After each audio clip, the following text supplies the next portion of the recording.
Guys, ito nga pala yung partner ko ngayon, si Al Christian Engasca. Kaya guys, maghahanap tayo ng driver na pwede nating interviewin. Tara guys, samahan nyo ako. Ayan po yung kanyang bus number.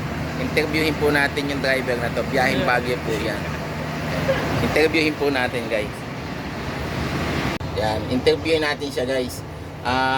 Magpakilala ka pre. Para dun sa mga nanonood natin sa vlog. Cervantes. Biyahe nila alas 11 ng gabi. Alas 11 ng gabi. Paalis dito sa Cubao. Aalis sila na 11 papuntang Baguio. May ilang oras ang travel na sa Baguio?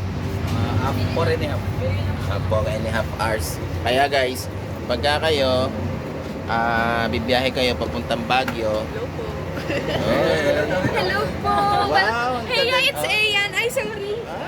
Nanyo naman, di ba? No? Gaganda ng pasahero namin, di ba? O guys, papakita namin sa inyo yung loob ng aming bus. Ano ang tawag dito sa bus na to? Di ba hindi ito yung ano? Deluxe. Semi-deluxe ba? Deluxe talaga. Deluxe talaga. Papakita namin sa inyo guys, samahan nyo kami.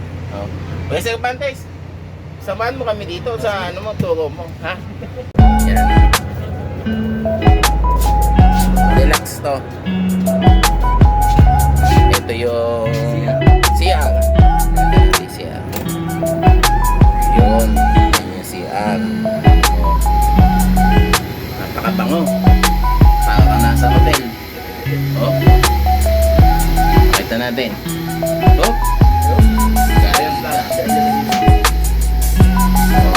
Kaya kung kayo mga guys, pupunta kayo ng Baguio, mag-yes-nis na kayo.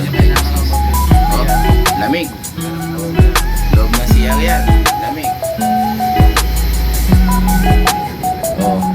Magkano pamasahe kayo sa Bantes?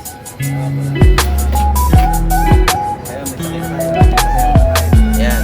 Pagka kayo, nalobat kayo, may charging fee. Ayan.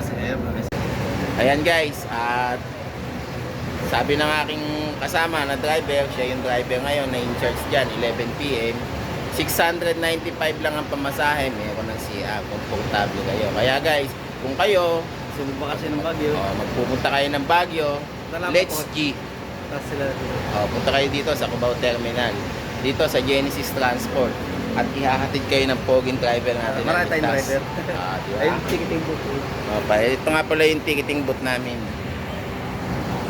Ayun. Sige guys, salamat.